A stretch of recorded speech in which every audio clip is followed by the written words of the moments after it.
మంత్రపాఠः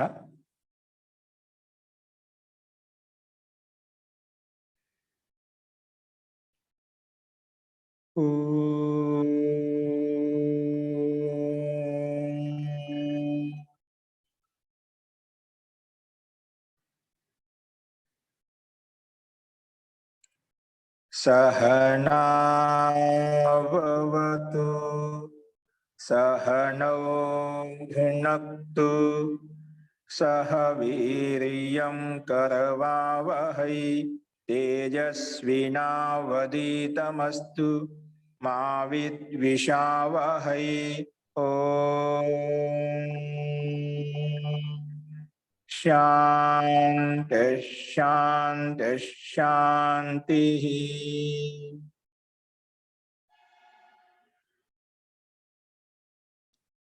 सर्वेभ्यो नमः। అందరికీ నమస్కారం అండి.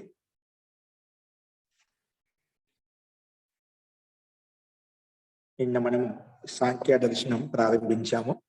నిన్న ఆచార్యులు అందరూ వచ్చేసి మనను ప్రేరేపించారు, మార్గదర్శనం చూపించారు. నిన్న మొదటి కక్షగా మనం ప్రారంభించుకున్నాం. ఈరోజు సాంఖ్య దర్శనానికి రెండవ కక్ష. నిన్న మనకు సాంఖ్య దర్శనంలో చాలా మంది ఆచార్యులు, మనకు వచ్చిన ఆచార్యులు ఈ సాంఖ్య దర్శనం విషయాన్ని తీసుకొని మనకు ఈ సాంఖ్య దర్శనం ఏ రకంగా ఏ విధంగా మనకు ఉపయోగపడుతుంది అనే విషయాన్ని ప్రస్తావించారు. అందులో ఈ సాంఖ్య దర్శనం అనేది ముందుగా వీటి గురించి చెప్పుకోవాలంటే మనకు ఇవన్నీ కూడా ఎక్కడి నుంచి వచ్చాయంటే ముందుగా వేదాలు, ఇవన్నీ కూడా ఈశ్వరీయ వాణి. మనకు మొట్టమొదటిగా ఈ సృష్టి ప్రారంభించినప్పుడు పరమాత్మ ఈ సృష్టిని బ్రహ్మాండాన్ని తయారు చేసినప్పుడు వేదరూపి జ్ఞానాన్ని 4 ఋషులకు ఇచ్చారని చెప్పి మన సాంఖ్య దర్శనం యోగ దర్శనం చెప్పుకున్నాము. సో మొట్టమొదటిగా ఇవి ఎక్కడి నుంచి వచ్చాయి ఈ శాస్త్రాలు అంటే సృష్టి ఈ పిండము బ్రహ్మాండం తయారు చేసినప్పుడు పరంపిత పరమాత్మ 4 ఋషులకు ఈ వేద జ్ఞాని సమాధి ద్వారా అందజేశారన్నమాట. ఆ సమాధి ద్వారా అందజేసినటువంటి వేదరూపి జ్ఞానం ఏదైతే ఉందో, ఈశ్వరీయ జ్ఞానం ఏదైతే ఉందో అది ఆ జ్ఞానము అనేది 4 ఋషులు మళ్ళీ బ్రహ్మకు అందజేశారు.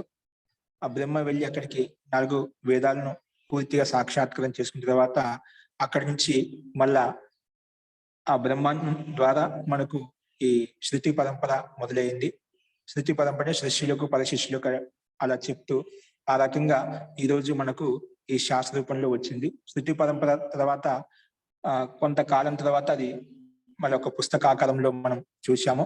తో కాలాంతరంలో మనకు పుస్తక రూపంలో అన్ని వచ్చేసాయి. శృతి పరంపర తర్వాత మనం సాక్షాత్ గురు ముఖంతో కూడా చదవడం మొదలు అయింది. తో అందులో భాగంగానే 4 వేదాలకు 4 ఉపవేదాలు, 4 బ్రాహ్మణాలు, షడంగాలు, ఉపాంగాలు, ఇంకా 11 దర్శనాలు, ఇలాగా మనకు వైదిక వాంగ్మయం అంతా కూడా ఈ రూపంలో ఉంది. అంటే ఈ 4 వేదాల యొక్క అర్థం చేసుకోవడం కోసము కాలాంతంలో మన బుద్ధి మందగించడం వల్ల వాటిని అర్థం చేసుకోవడం కోసం దేశకాల పరిస్థితి అనుగుణంగా ఆ కాలంలో ఉన్నటువంటి ఋషి మహర్షులు కూడా మనకు భిన్న భిన్న రూపంలో మనకు ముందుగా 4 వేదాంగాలను, ఉపాంగాలు, 4 బ్రాహ్మణాలను, తర్వాత 4 ఉపవేదాలను, తర్వాత షడంగాలను, తర్వాత ఉపాంగాలు, ఈ రకంగా భిన్న భిన్న రకాలుగా ఆ వేదం యొక్క సారాంశాన్ని మనం తెలుసుకోవడం కోసము మనకు భిన్న భిన్న రూపంలో మనకు తెలియచేయడానికి ప్రయత్నం చేసేదంతా కూడా. అందులో భాగంగానే మనకు ఈ ఉపాంగాలు, షడంగాలంటే మనకు శిక్ష, కల్ప, వ్యాకరణం, నిరుక్తి, ఛందశాస్త్ర, జ్యోతిషం ఇవన్నీ వస్తాయి. అందులో ఉపాంగాలంటే 6. ఇవి ప్రసిద్ధమైన షడ్ దర్శనాలు అంటాం. వాటిని ఉపాంగాల కింద తీసుకుంటాం. ఈ ఉపాంగాలు 6. అందులో ఈ మొత్తం మనకు సాంఖ్య, యోగము, వైశేషిక్, న్యాయము, వేదాంతం, మీమాంస, ఇవన్నీ కూడా ఇవి 3 సమన్వయంగా ఉంటాయి. ఈ గ్రంథాలు సాంఖ్య, యోగము ఈ 2 సమన్వయం అంటే సమాన శాస్త్రాలు, అంటే ఒకే అర్థాన్ని ప్రతిపాదిస్తాయి, ఒకే విషయాన్ని తీసుకొని ప్రతిపాదిస్తాయి. అదే విధంగా వైశేషిక్, న్యాయము ఇది కూడా ఒక విషయాన్ని తీసుకొని ప్రస్తావిస్తాయి. తర్వాత వేదాంతము మీమాంస ఈ 2 గ్రంథాలు కూడా, ఈ 2 శాస్త్రాలు కూడా, దర్శన శాస్త్రాలు కూడా ఒకే విషయాన్ని ప్రస్తావిస్తాయి. ఈ రకంగా ఈ షడ్ దర్శనాలు మనకు ఉన్నాయి. కానీ ఈ అన్ని దర్శనాల యొక్క ముఖ్య సారాంశం కూడా మనకు ఆహ్, అత్యంత ఆనంద ప్రాప్తి కోసం, మోక్ష ప్రాప్తి కోసము, దుఃఖ నివృత్తి కోసమే మనకు సంకేతిస్తున్నాయి. వేదాల యొక్క సారాంశం కూడా అదే. ఈ వేదాలు కూడా యొక్క ముఖ్య సారాంశం కూడా మనము ఈ సృష్టి బ్రహ్మాండం తయారు చేసినప్పుడు సృష్టిలో ఎలా ఉండాలి, ఏ విధంగా ఉండాలి, మానవుని యొక్క కర్తవ్యం ఏమిటి, అకర్తవ్యం ఏమిటి, అంటే మనం చేయాల్సిన కర్తవ్య కర్మల గురించి, ధర్మాధర్మాల గురించి మనకు ఈ వేద జ్ఞానం ద్వారా మనకు జీవాత్మ ఇక్కడ ఉండే ఆత్మ ఏ రకంగా ఉండాలనే, ఈ సృష్టిలో ఏ విధంగా ఉండాలనే విధి విధానం అంతా కూడా వేదరూపి జ్ఞానం ద్వారా మనకు తెలియజేశారనమాట. కాబట్టి ఈ వేదరూపి జ్ఞానం ద్వారా మనము ఈ బ్రహ్మాండం అంటే ఏమిటి, ఈ ప్రకృతి అంటే ఏమిటి, ఈ పరమాత్మ అంటే ఏమిటి, 3 తత్వాలు యథార్థంగా తెలుసుకున్నప్పుడే మనము దాన్ని పూర్తిగా సదుపయోగం చేసుకోగలుగుతాం. అంటే బ్రహ్మాండాన్ని కానీ, జీవాత్మ యొక్క ముఖ్య ఉద్దేశం కానీ, పరమాత్మ యొక్క స్వరూపం కానీ తెలుసుకోగలుగుతాం. అప్పుడే మానవ జీవనం యొక్క ముఖ్య లక్ష్యం సిద్ధిస్తుంది. ముఖ్యంగా ఎందుకంటే 3 అనాది పదార్థములు, 3 అనాది పదార్థములు ఈశ్వరుడు, జీవాత్మ, ఈ ప్రకృతి. ఈ శాస్త్రం ఏం చెప్తుందంటే మనకు ప్రకృతి, జీవాత్మ, పురుషుడు 3 తత్వాల గురించి మనకు తెలియజేస్తుంది. ముఖ్యంగా ప్రకృతి పురుషయోహ అని చెప్పి ఈ ప్రకృతి యొక్క రహస్యం, ప్రకృతి ఎలా తయారైంది, వాటిని యథార్థంగా తెలుసుకున్నప్పుడే మనం అత్యంత దుఃఖ నివృత్తి ప్రకారంగా మనం మోక్షాన్ని పొందగలుగుతాం, నిత్యానందము కలుగుతుందని చెప్పి మనకు తెలియజేస్తున్నాయి. తో అందులో భాగంగానే మనకు షడ్ దర్శనాల్లో ఇది ఒక అమూల్యమైనటువంటి సారగర్భితమైనటువంటి తత్వజ్ఞానం తెలియజేసేటువంటి ఒక దర్శనము సాంఖ్య దర్శనం. 6 దర్శనాల్లో ఇది ఒక దర్శనము సాంఖ్య దర్శనం. ఈ సాంఖ్య దర్శనం అనేది మహర్షి కపిల్ ద్వారా ప్రణీతమైనటువంటి దర్శనము. ఇది అత్యంత ప్రాచీన దర్శనము. ఈ దర్శనాలు కేవలం ఇప్పటి నుంచే రావడం లేదు. ఈ దర్శనాలు మనకు ఎప్పటి నుంచో ప్రాచీన కాలం నుంచి వస్తూ ఉన్నాయి. మన మహాభారతంలో చూసుకోవచ్చు, రామాయణంలో చూసుకోవచ్చు. అప్పటి నుంచి కూడా ఇవి ఎప్పటి నుంచో ఉన్నాయి. ఈ మధ్యలో ఉత్పన్నమైనది కాదు. ఋషి మాస్టర్ పరంపర ఎప్పటి నుంచో నడుస్తుంది. సో మనం యోగ దర్శనం చూసాం, వ్యాస భాష్యం చూసాం మనం యోగ దర్శనంలో. అలాగే ఇది కూడా అత్యంత ప్రాచీన దర్శనమే. కాకపోతే దీనికి ఋషికృత భాష్యం మనకు ఉపలబ్ధం లేదు. ఋషికృత భాష్యం ఉపలబ్ధం లేదు. ఏ విధంగా అయితే యోగ దర్శనానికి వ్యాస భాష ఉపలబ్ధం అవుతుందో అలా ఋషికృత భాష ఉపలబ్ధం లేదు. కానీ వేదానుకూలంగా, సిద్ధాంత అనుకూలంగా చాలా మంది విద్వాంసులు, పండితులు భిన్న భిన్న రకాలుగా ఈ శాస్త్రాన్ని వాళ్ళు వ్యాఖ్యానించదు. సూత్రానుగుణంగా, సిద్ధాంతానుకూలంగా, వైదిక వాంగ్మయానికి అనుకూలంగా చాలా మంది విద్వాంసులు రకరకాలుగా దీనికి వ్యాఖ్యానం చేశారు. అందులో మనము ఇక్కడ బ్రహ్మముని భాషను చెప్పుకోబోతున్నాము. అందులో మనము ఒకటి సాంఖ్య దర్శనం, కపిల్ ద్వారా ప్రణీతమైన సాంఖ్య దర్శనం ఏదైతే ఉందో దానికి వ్యాఖ్యానము మహర్షి, ఇక్కడ చూడండి మీకు స్లైడ్ మీద కలిసి సాంఖ్య దర్శనం బ్రహ్మముని భాష్యోపేతం. ఇక్కడ మనకు స్లైడ్ మీద కనిపిస్తుంది చూడండి. మనకు ఈ సాంఖ్య దర్శనం అంటే ఈ బ్రహ్మముని మహర్షి కపిల్ ద్వారా ప్రణీతమైన సూత్రాలకు బ్రహ్మముని భాష్యోపేతం ఉంది. అంటే బ్రహ్మముని ద్వారా వ్యాఖ్యానించబడినటువంటి భాష్యం ఏదైతే ఉందో ఆ సూత్రాల మీద ఇప్పుడు మనకు మహర్షి కపిల్ రచించిన సూత్రాలు ఏవైతే ఉన్నాయో ఒక్కొక్క పదాన్ని తీసుకొని దానికి వ్యాఖ్యానము బ్రహ్మముని దానికి వ్యాఖ్యానం చేశారు. బ్రహ్మముని భాష్యము అని చెప్పుకుంటాం. ఈ భాష్యం అని చెప్పుకుంటున్నాము. కాబట్టి ఈ పుస్తకం దాదాపుగా అందరి దగ్గర ఉంది అనుకుంటున్నాను. చాలా మంది తెప్పించుకున్నారు. ఇది సంస్కృతంలో ఉంటుంది, మొత్తము ఇది సంస్కృతంలో ఉంటుంది. అది మనము తెలుగులో అనువాదం చేసుకుంటాము. కొంతమంది దగ్గర చాలా పుస్తకాలు వచ్చాయి సాంఖ్య దర్శనము. అందులో ఈ సంస్కృతానికే హిందీలో అనువాదం ఉంటుంది. మూల సూత్రం అయితే ఇక్కడ అక్కడ రెండిట్లో ఒకే విధంగా ఉంటుంది. మూల అనువాదం ప్రతి పదానికి అనువాదం అనేది హిందీలో ఉంటుంది. దాన్ని హిందీలో ఉండేదాన్ని, సంస్కృతంలో ఉండేదాన్ని నేను తెలుగులో అనువాదం చేసి చెప్తాను. కాబట్టి ఈ సరళంగా ఉంటుంది. చాలా వ్యాఖ్యానం కూడా ఎక్కువగా ఉండదు. ఏ విధంగా అయితే మనకు యోగ దర్శనంలో వ్యాస భాష్యం చెప్పుకున్నామో ఆ రకంగా ఎక్కువగా వ్యాఖ్యానం ఉండదు. సరళంగా ఉంటుంది, సింపుల్ గా ఉంటుంది, సైద్ధాంతికంగా ఉంటుంది, చాలా సరళంగా ఉంటుంది. కాబట్టి ఇది మనకు సరళంగానే అర్థమవుతుంది. కాబట్టి ఈ దర్శనం అందరి దగ్గర ఉంది. మీకు PDF కూడా పెట్టాను. కావాలనుకుంటే మేము స్లైడ్ నే పెడతాము, అది చూసుకోవచ్చు దాన్ని చెప్పుకునేటప్పుడు. సో ఇంకోటి మీ దగ్గర ఉండే పుస్తకం ఏంటంటే ఇప్పుడు మీకు అందరు తెప్పించిన పుస్తకము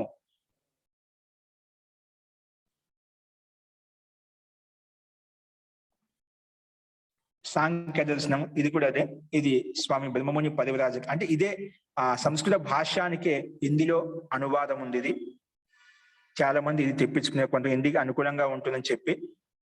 సో మనం చెప్పే సంస్కృతానికి అనువాదం పూర్తిగా ఎలాగైతే ఉందో దానికి ప్రతి శబ్దానికి అర్థపూర్వకంగా ఉంటుంది. కాబట్టి ఇది మీ దగ్గర చాలా మంది దగ్గర ఈ పుస్తకం ఉంది. కాబట్టి దీనికి వ్యాఖ్యానం చేసేటప్పుడు దాని తెలుగు చెప్తూ ఉంటాం, కానీ ప్రతి ఒక్కరికి అర్థమవుతుంది. ఇంకోటి మనకు కావాలంటే సంస్కృత భాష కూడా అది మనకు స్లైడ్ మీద పెడతాం కాబట్టి అది కూడా అర్థమవుతుంది, ఇబ్బంది ఉండదు. కాబట్టి ఈ 2 పుస్తకాలు మీ దగ్గర ఉన్నాయి. ఈ 2 పుస్తకాల సహాయంతో మనము దీన్ని వ్యాఖ్యానం చేసుకుని తెలుగులో అనువాదం చేసి చెప్తాను, మనకు కష్టమే ఉండదు. సో ఈ పుస్తకాలు ఇంకా లేని వాళ్ళు కూడా తెప్పించుకోవచ్చు. తర్వాత ఇప్పుడు ప్రస్తుతానికి పీడిఎఫ్ మీద ఉపయోగించుకోవచ్చు. సో ముఖ్యంగా ఈ దర్శనంలో నిన్న ఆచార్య సత్యజిత్ గారు నిన్న విషయాలు చెప్పారు కదా, దాని గురించి మనం చెప్పుకున్నామండి. ఆచార్య సత్యజిత్ గారు ఈ విషయం గురించి, ఈ సాంఖ్య దర్శనము యోగ దర్శనం అత్యంత సమాన గ్రంథాలు అన్నమాట. ఒకే విషయాన్ని ప్రతిపాదిస్తాయి. అంటే ఇది మనకు భగవద్గీతలో కావచ్చు, రామాయణ మహాభారతంలో కావచ్చు, మనకు సాంఖ్య యోగం అని చెప్పి మేము వింటూ ఉంటాం. శబ్దం మాటికి వస్తూ ఉంటుంది, సాంఖ్య యోగం అని చెప్పి. అంటే అప్పుడు ఈ 2 అత్యంత అవి సమాంతర గ్రంథాలు ఏంటంటే ఇవి ఒకే విషయాన్ని ప్రతిపాదిస్తాయి కాబట్టి సమానంగా ఉంటాయి కాబట్టి ఒకదానికి పూరకంగా ఉంటాయి అన్నమాట. అంటే ఎవరైతే ఆధ్యాత్మిక మార్గంలో ముందుకు వెళ్ళాలనుకుంటున్నారో వాళ్ళు ఖచ్చితంగా ఈ సాంఖ్య దర్శనం అనివార్యంగా చదువుకోవాలి. ఎందుకంటే సిద్ధాంతాన్ని తెలియజేస్తుంది, తత్వజ్ఞానం తెలియజేస్తుంది. తత్వజ్ఞానం ఉన్నామనుకోండి, అది మనకు ప్రాయోగికం, మనకు యోగ దర్శనం ద్వారా తెలుస్తుంది అన్నమాట. ప్రాక్టికల్ మనం చూసాం, యమ నియమాల ద్వారా ఎలా చేయాలి, ఏ విధంగా చేయాలి. మన జ్ఞానం ఉంటే, తత్వజ్ఞానం ఉంటే, యథార్థ జ్ఞానం ఉంటే మనం దాన్ని ప్రాయోగికంగా చూడవచ్చు అన్నమాట. కాబట్టి ఈ సాంఖ్య దర్శనం అది సైద్ధాంతిక గ్రంథం, సైద్ధాంతాన్ని తెలియజేస్తుంది, తత్వజ్ఞానం తెలియజేస్తుంది. ఈ సాంఖ్య దర్శనం, యోగ దర్శనం అనేది అది వ్యావహారికం అనేది, ప్రాక్టికల్ గా మనం దాన్ని ఆచరణలో ప్రయత్నం చేస్తాము. కాబట్టి ఇది సైద్ధాంతిక గ్రంథము, తత్వజ్ఞానం బోధిస్తుంది, అది వ్యావహారిక జ్ఞానం తెలియజేస్తుంది యోగ దర్శనం అని చెప్పి. కాబట్టి ఈ 2 మనం యోగ దర్శనం చూసాం. కాబట్టి యోగ దర్శనం ఏదైతే చదువుకున్నారో ఖచ్చితంగా వాళ్ళు సాంఖ్య దర్శనం కూడా చదువుకుంటే అత్యంత ఇది సహాయంగా ఉంటుంది. సాంఖ్య దర్శనం చదివిన వాళ్ళు ఖచ్చితంగా యోగ దర్శనం కూడా చదువుకోవాలి. అదే విషయాన్ని కూడా ప్రస్తావించారు. ఇప్పుడు ఆ విషయంతో మనకి ఈ భూమిక కూడా తయారవుతుంది. వాళ్ళు చెప్పిన విషయాలు నేను కూడా అవే చెప్పడానికి ప్రయత్నం చేస్తున్నాను. ఎందుకంటే అదే విషయాన్ని భూమికగా చెప్పారు మనకు, దీంట్లో ఉండే విషయాన్ని చెప్పారు మనకు. కాబట్టి ఈ విషయాలు మనం ఈ సాంఖ్య దర్శనం ఒకటి మన భాష సహితంగా చాలా సరళంగా ఉంటాయని చెప్పాను. సూత్రాలు కూడా చిన్నగా ఉంటాయి, వ్యాఖ్యానం కూడా ఎక్కువగా ఉండదు. మనకు సైద్ధాంతికాన్ని బోధిస్తుంది సరళంగా. కాబట్టి దీన్ని ఆధారం చేసుకుని ప్రాక్టికల్ గా యోగ దర్శనంలో మనము దాన్ని అన్వయం చేసుకోవచ్చు. అంటే వ్యావహారికంగా మనకు యథార్థంగా తెలుస్తుంది. కాబట్టి ఈ గ్రంథాలు మనకి ఎవరైతే ఆధ్యాత్మిక మార్గంలో ఉన్నతి పొందాలనుకుంటున్నారో ఖచ్చితంగా వాళ్ళకి ఈ 2 గ్రంథాలు సహాయకంగా ఉంటాయి, అత్యంత సహాయకంగా ఉంటాయన్నమాట. కాబట్టి అందుకే ఈ సాంఖ్య యోగం అనేది 2 సమాంతర గ్రంథాలు కాబట్టి మనకు ఇవి 2 ఆధ్యాత్మిక మార్గంలో ముందుకు వెళ్ళడానికి అత్యంత సహాయపడతాయి. ఇక్కడ మనకు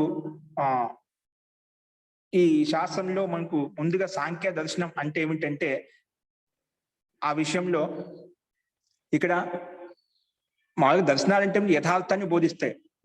దృశ్యతే అనేనైతే దర్శనం, దృశ్యతే అనేన ఇది దర్శనం. ఏదైతే చూపిస్తుందో మనకు ఏం చూపిస్తుంది, యథార్థాన్ని, యాథాతథ్యాన్ని చూపిస్తుంది అంట. ఏ విధంగా శాస్త్రం ఏవైతే ఉందో, వేదాల యొక్క సారాంశం ఏదైతే ఉందో అదే విషయాన్ని మనకు చూపిస్తుంది, యథార్థంగా తెలియజేస్తుంది అన్నమాట. దర్శనం చేస్తుంది. ఏ విధంగా ఒక దర్పణం అనేది మనకు ఏ విధంగా యథార్థాన్ని, మన ముఖాన్ని ఏ విధంగా చూపిస్తుందో, ఆ శబ్దం ద్వారా, శబ్ద జ్ఞానం ద్వారా ఏదైతే విషయం ప్రతిపాదించబడింది ఋషి మహర్షుల ద్వారా, ఆ విషయాన్ని యథార్థంగా తెలియజేస్తుంది. ఆ విషయం యథార్థంగా తెలుసుకున్నప్పుడు, దాని దర్శనం అయినప్పుడు, మన యథార్థంగా తెలుసుకున్నప్పుడు మనకు ఆ విషయ ప్రతిపాదన ప్రకారంగా మనకు ఆ వ్యావహారిక జ్ఞానం కూడా ఉంటుంది.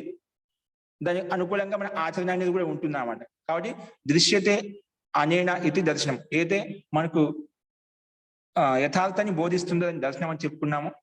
కాబట్టి ఇక్కడ మన సాంఖ్య దర్శనం, సాంఖ్య అంటే ఏమిటంటే సమ్యక్ జ్ఞానం, సమ్యక్ ఖ్యాతి అంటే సంపూర్వఖ్యా ప్రకటనే ధాతు. ఇక్కడ సమ్ ఉపసర్గము ఖ్యా ధాతు చేత ఖ్యా అంటే జ్ఞానార్థకంలో ఉందన్నమాట. సమ్యక్ జ్ఞానం అంటే యథార్థ జ్ఞానం, అంటే తత్వజ్ఞానాన్ని బోధించేది, సమ్యక్ ఖ్యాతిని బోధించేది. మనం యోగ దర్శనం చెప్పినాం, ఏకమేవ ఖ్యాతి ఖ్యాతిరేవ దర్శనం అని చెప్పి, అంటే ఈ యథార్థ జ్ఞాని, సమ్యక్ జ్ఞాని తెలియజేసేదే సాంఖ్య అని చెప్పి చెప్పున్నాం. సాంఖ్య అంటే సంపూర్ణ ఖ్యా ప్రకటన ధాతు చేత యథార్థ జ్ఞాని బోధించేది మనకు సాంఖ్య దర్శనము. అంటే ఆ తత్వజ్ఞానం బోధిస్తుంది. కాబట్టి ఇక్కడ కొంతమంది సాంఖ్య అంటే ఇక్కడ ముఖ్యంగా 25 పదార్థాలు ఉన్నాయి. ఎన్ని ఉన్నాయి? 25 పదార్థాలు ఉన్నాయి. అందుకే దీంట్లో 25 పదార్థాలు ఉన్నాయి అంటే మూల ప్రకృతి నుంచి, ప్రకృతి మహాతో అహంకార అని చెప్పి కొన్ని తత్వాలు క్రమంగా ప్రకృతి ఉండి మహాతత్వం, అహంకారం, ఇవన్నీ క్రమంగా పంచభూతాలు, పంచ జ్ఞానేంద్రియాలు, మనసు, ఇవన్నీ సంఖ్యాపరంగా మొత్తం 24 తత్వాలు ఉన్నాయి. 24 తత్వాలు ఉన్నాయి కాబట్టి దీన్ని సాంఖ్య దర్శనం అని చెప్పి చెప్తారని చెప్పి కొంతమంది అలా కథనం చేస్తుంటారు. కానీ యథార్థంగా అయితే దీన్ని అంటే ఆ రకంగా చెప్పుకోవచ్చు. ఎందుకంటే సంఖ్య అంటే ఒక సంఖ్యని కథనం చేస్తుంది అంటే అక్కడ ఏదో ఒక నిశ్చయించబడుతున్నమాట. ఆ రకంగా యథార్థాన్ని బోధిస్తున్నమాట. ఆ రకంగా దాన్ని వ్యాఖ్యానించారు కొంతమంది. కానీ యథార్థంగా మనకు సైద్ధాంతికంగా చూసామంటే ప్రకట అనే ధాతు అనేది జ్ఞానార్థకంలో ఉంది కాబట్టి, వాక్యను యథార్థంగా తెలియజేసే అర్థంలో ఉంది కాబట్టి ఇది జ్ఞానార్థంగా తీసుకొని సాంఖ్య అనేది తత్వజ్ఞానం తెలియజేసేదే మనకు. అందుకే సాంఖ్య అని చెప్పారని చెప్పి మనకు ఇక్కడ మన విద్వాంసులు చెప్తున్నారు. దీంట్లో ధాతు ప్రకృతి ప్రకారం చూసినా కూడా మనకు అదే అర్థం వస్తుంది. కాబట్టి ఇది తత్వజ్ఞానం తెలియజేసేది మనకు సాంఖ్య దర్శనము. ఈ తత్వజ్ఞానం ద్వారా మనకు ప్రాయోగికంగా యోగ దర్శనం మనం చూసాము, అది ప్రాయోగికంగా ఉంటుంది. కాబట్టి ఈ తత్వజ్ఞానం మనకు తెలియజేస్తుంది. ఇక్కడ చెప్పానమాట, ఆత్మ అంటే ఇక్కడ మనకు ప్రారంభంలోనే ఉంది. ప్రారంభంలోనే ఏముందంటే ఇక్కడ నేను చెప్పాను, ఈ బ్రహ్మాండం పిండాన్ని తయారు చేసిన పరమాత్మ ఎలా ఉండాలి, ఏ విధంగా ఉండాలి, ఇది జీవితంలో ఏ రకంగా ఉపయోగపడుతుంది. మనం అంటే వ్యక్తి యొక్క కర్తవ్యాలు, మానవ యొక్క ముఖ్య లక్ష్యం ఏంటి అనేది మనకు ఈ శాస్త్రాలు బోధిస్తాడు. అది ఎలా ఉండాలో మనం ఈ శాస్త్రాల ద్వారా బోధించాలన్నమాట. ఇవి యథార్థంగా తెలుసుకున్నప్పుడే మనకు చాలా విషయాలు మనలో ఉండే ప్రశ్నలు బయటకు వస్తాయండి. చాలా మటుకు ఇప్పుడు ఎందుకంటే సామాన్యంగా చాలా విషయాలు వింటూ ఉంటాం. ఆచార్య సత్యజిత్ గారు ఇదే చెప్పారన్నమాట మనకు. మనం చాలా విషయాలు ఉపదేశం. ఎందుకంటే ఈ విషయంలో ఎందుకు మన ఆధ్యాత్మిక విషయంలో ముందుకు వెళ్ళే ఆలోచనలు ఎందుకు వస్తున్నాయంటే, మనము ఏదో ఆ సంస్కారం ఉంది కాబట్టి ఈ ఆత్మ పరమాత్మ పట్ల ఆ విద్యం తెలుసుకోవాలని జిజ్ఞాస కలుగుతుంది. ఎందుకంటే మన ఉపదేశం ద్వారా కావచ్చు, ఏదైనా ప్రవచనం ద్వారా కావచ్చు, స్వాధ్యాయం ద్వారా ఇది తెలుసుకొని జిజ్ఞాస భావన కలిగింది. ఎందుకు కలిగింది? అది ఆ సంస్కారం ఉందిగా కలిగింది మనకు, అది తెలుసుకోవాలి జిజ్ఞాస. కానీ ఇక్కడ ఆ భావన ఉందని చెప్పుకుంటున్నాం. ఇక్కడ మనకు ఉంది కాబట్టి మనం తెలుసుకోవాలని ప్రయత్నం చేస్తున్నాం. కానీ ఇప్పుడు మనం దాన్ని యథార్థంగా తెలుసుకునే ప్రయత్నం చేస్తూ ఉంటే ఏమవుతుందంటే, మనలో ఉండే చాలా మనసులో సమస్యలు ఏవైతే ఉన్నాయో, ప్రశ్నలు ఏవైతే ఉన్నాయో, అవి మనం ఏ రకంగా వ్యక్తపరచ చాలా మనకు అర్థం కావు. నేను ఏదో చేస్తున్నాను, ధ్యానం చేస్తున్న ప్రక్రియ ఏదైతే ఉందో అదే యథార్థం అనుకుంటాం. అని చాలా మంది ఇప్పుడు ధ్యాన పద్ధతులు చాలా చేయిస్తూ ఉన్నారు అన్నమాట. అలా కూర్చోడం యథార్థం అని చెప్పి చాలా చేస్తూ ఉంటారు. కానీ ఈ శాస్త్రం ద్వారా మనం వెళ్ళినప్పుడు ఏమవుతుందంటే, ఏ విధంగా ఎలా అనేది మనకు బోధిస్తున్నమాట. సమ్యక్ ఖ్యాతిని కలిగి తత్వజ్ఞానం తెలియజేస్తున్నమాట. ఇప్పుడు చెప్పాను, ప్రకృతి యొక్క యథార్థ జ్ఞానం తెలుసుకున్నప్పుడే మనము దాన్ని ఎలా వాడుకోవాలని ఒక పదార్థం ఉంది మన దగ్గర, ఆ వస్తువు ఉంది, ఆ వస్తువు ఎలా వాడుకోవాలని తెలిసినప్పుడు దాన్ని పూర్తిగా సద్వినియోగం చేసుకోగలుగుతాం, దాన్ని ఉపయోగించుకోగలుగుతాం. అలాగే ప్రకృతి యొక్క రహస్యాన్ని యథార్థంగా తెలుసుకున్నప్పుడే మనము, ఈ ఆత్మ యొక్క యథార్థ జ్ఞానం తెలుసుకున్నప్పుడే మనము, ఈశ్వరుని యొక్క యథార్థ జ్ఞానం తెలుసుకున్నప్పుడే మనము దాన్ని శుద్ధ జ్ఞానం ద్వారా శుద్ధ కర్మ, శుద్ధ ఉపాసన చేయడానికి అనుకూలంగా ఉంటుంది అన్నమాట. కాబట్టి ఈ స్థితి మనకు ఈ శాస్త్రాల ద్వారా తెలుస్తుంది. అలాగా మనకు ఈ సూత్ర రూపంలో ఏవైతే మహర్షి కపిల్ రచించిన సూత్ర రూపంలో ఏవైతే ఉన్నాయో అవి సైద్ధాంతిక రూపంలో ఉన్నాయి. అలా చదివినప్పుడు చాలా విషయాలు మనలో ప్రశ్నలు కలుగుతాయన్నమాట. ఆ ప్రశ్నలకు మనకి ఏవైతే కలిగాయో, ఈ సిద్ధాంతం చాలా విషయాల్లో సమస్యకి సమాధానం వస్తుంది. తర్వాత ఈ ప్రశ్నలు ఏవైతే కలిగాయో అవి మన గురువుల దగ్గరికి వెళ్ళి, మన ఇతరుల దగ్గరికి వెళ్ళి తెలుసుకున్నప్పుడు దాని యొక్క యథార్థ అభిప్రాయం అంటే ఏంటి అనేది, ఆ వక్త యొక్క అభిప్రాయం ఏంటి, ఆ ఋషి యొక్క అభిప్రాయం అంటే మనకి యథార్థంగా తెలుస్తుంది. కాబట్టి అది మనం ప్రారంభించినప్పుడే మనలో, ఎందుకంటే ఇప్పుడు ఆ ప్రారంభం చేయకుంటే ఏమవుతుంటే, మనం ఏదైతే విన్నామో, ఏదైతే చేసామో అదే సత్యం అనుకొని అదే యథార్థం అని చెప్పి మనం చేస్తూ ఉంటాం. కాబట్టి వీటి యొక్క స్వరూపం తెలుసుకోవాలంటే మన శాస్త్రం ద్వారా అవగతం చేసుకున్నప్పుడే మనము దాని యథార్థమైన మార్గంలో, క్రమమైన మార్గంలో వెళ్ళి మనం దాన్ని శుద్ధ కర్మ, శుద్ధ ఉపాసన చేసుకోవడానికి అనుకూలంగా ఉంటుంది. లేదంటే మనము భ్రాంతిలో ఉండిపోతుంది, చేసే ధ్యాన పద్ధతి ఏదైతే ఉంది ఇదే యథార్థం అని చెప్పి అలాగే చేస్తూ ఉంటాం అనమాట.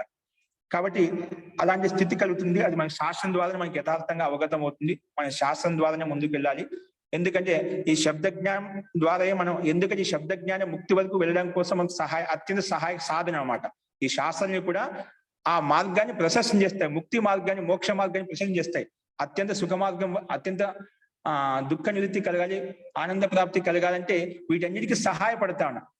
కాబట్టి ఈ శబ్ద జ్ఞానం ద్వారా, ఈ శబ్ద జ్ఞానం సహాయంగా తీసుకొని మనము ముక్తి వైపు వెళ్ళడానికి అత్యంత సహకరిస్తాయి. కాబట్టి శబ్ద జ్ఞానం ఆధారం చేసుకుని, శాస్త్రీయ జ్ఞానం ఆధారం చేసుకుని మనం ముందుకు వెళ్తుండాలి.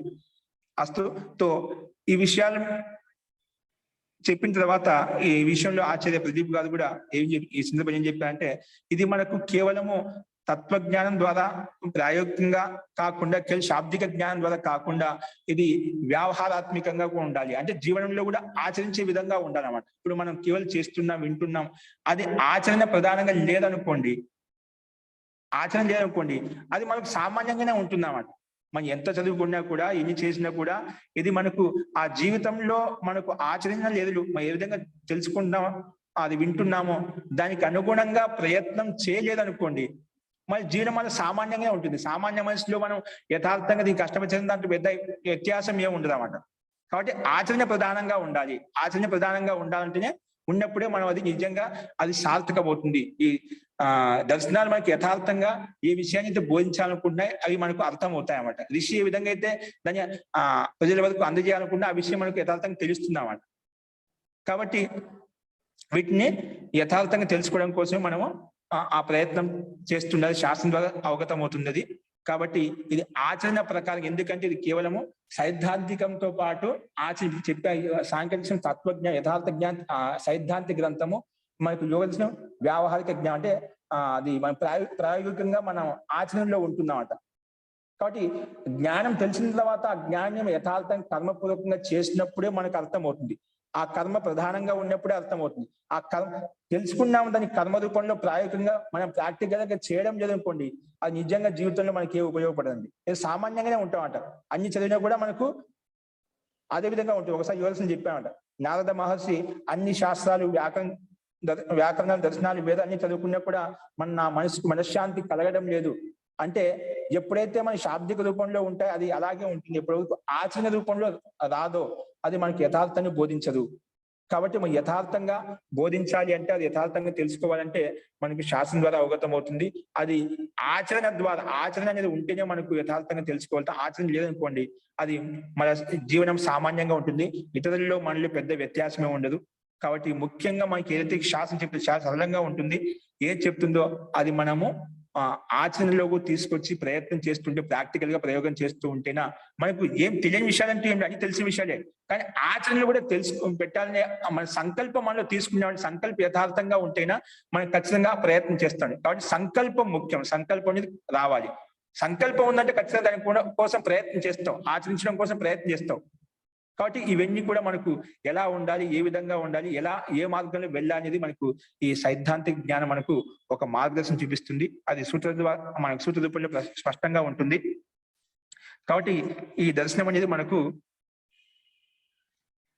ఒక ఆధ్యాత్మిక మార్గంలో ఉన్నతిని పొందాలనుకునే వాళ్ళకు, సుఖ శాంతి పూర్వకంగా మన జీవనాన్ని ఆనందమయంలో ఉంచాలనుకునే వాళ్ళకు ఇది అత్యంత సహాయపడుతుంది. కాబట్టి ఈ దర్శనాన్ని మనము క్రమ విధి ప్రకారం ఏదైతే ఉందో, ఋషి ప్రణాళిక ఏదైతే ఉందో దాని ద్వారా మనం ప్రయత్నం చేద్దాం తెలుసుకోవడానికి. ఇంకా ఇవన్నీ అందుకే ఈ శాస్త్రాలు ఎందుకంటే ఇప్పుడు చెప్పాను, దృశ్యంతే జాయంతే ఏన ఇది దర్శనం అని చెప్పి, అంటే మనకి ఏ విషయాలు ఇప్పుడు అంటే దాన్ని బహుశా చెప్పాను. ఇప్పుడు మొదటి లేకపోతే చెప్పాను, అంటే ఏవైతే మనకు యథార్థ జ్ఞానం తెలియజేస్తున్నాయి. దర్శనాలు ఎందుకంటే మనం సూక్ష్మ విషయాలను బోధిస్తాయండి. ఆ స్థూలంగా మనం ఏదైతే పదార్థం చూస్తున్నామో ఆ విషయాలు కాకుండా ఈ దర్శనాలు యథార్థ జ్ఞానం సూక్ష్మ విషయాలను బోధిస్తాయి, అతీంద్రియ విషయాలను బోధిస్తాం, ఇంద్రియాల ద్వారా గోచరం కావన్నమాట. అటువంటి విషయాన్ని బోధిస్తాయి. కాబట్టి అటువంటి విషయాన్ని బోధించాలంటే మనకు అది శబ్ద జ్ఞానం ద్వారా మనం తెలుసుకోగలుగుతాం. అతీంద్రియ విషయాలు ఎంతో సూక్ష్మంగా ఉంటాయి. వాటిని తెలుసుకోవాలంటే మనం అత్యంత గాంభీర్యంగా మనం కూడా దానికోసం ప్రయత్నం చేసినప్పుడు ఈ సూక్ష్మ విషయాలు, అతీంద్రియ విషయాలు ఏవైతే ఉన్నాయో, ఆత్మ పరమాత్మ విషయాలు, ప్రకృతి యొక్క విషయం అయితే తెలుస్తుంది. కాబట్టి ప్రకృతి అత్యంత సూక్ష్మమైంది, అంతకంటే సూక్ష్మమైంది జీవాత్మ. ఆ జీవాత్మ కంటే కూడా అత్యంత సూక్ష్మమైంది ఈ సూక్ష్మతత్వం పదార్థం ఏదైతే ఉందో అది పరమాత్మ అన్నమాట. ఇక్కడ జీవాత్మ పరమాత్మ విషయంలో ఇక్కడ పురుష శబ్దం వస్తుంది. మనకి ఈ శాస్త్రంలో పురుష శబ్దం ఎక్కడ వచ్చిందో అక్కడ జీవాత్మ అని తీసుకోవాలి. ప్రకృతి అంటే మనకు ప్రత్యక్షంగా వస్తుంది, ఎందుకంటే ప్రకృతి జడ వస్తువు, అందులో జ్ఞానం ఉండదు. పురుష అంటే ఇక్కడ పురుష శబ్దానికి రెండు అర్థాలు వస్తాయి, జీవాత్మ వస్తుంది, పరమాత్మ వస్తుంది. ఈ రెండు చేరని తత్వాలు, ఎందుకంటే జ్ఞానయుక్తమైనవి. కానీ ఇక్కడ పరమాత్మకి స్వాభావిక జ్ఞానం ఉంటుంది, అంటే ఆయన అనంత జ్ఞానం కలిగిన వాడు, సర్వవ్యాపకుడు, అనంత శక్తివంతుడు అన్నమాట. సో అలాగా జీవాత్మ కాదు, అల్పజ్ఞత అనేది జీవాత్మలో ఉంటుంది. ఇంకా అల్పజ్ఞానం ఉంది కాబట్టి సుఖ దుఃఖాలతో యుక్తమై ఉంటున్నాను. జీవాత్మ సుఖ దుఃఖాలు యుక్తమై ఉంటుంది. అలాగే ఈ సుఖ దుఃఖాలు స్వాభావికం కాదు. స్వాభావికం అంటే ఏమిటి?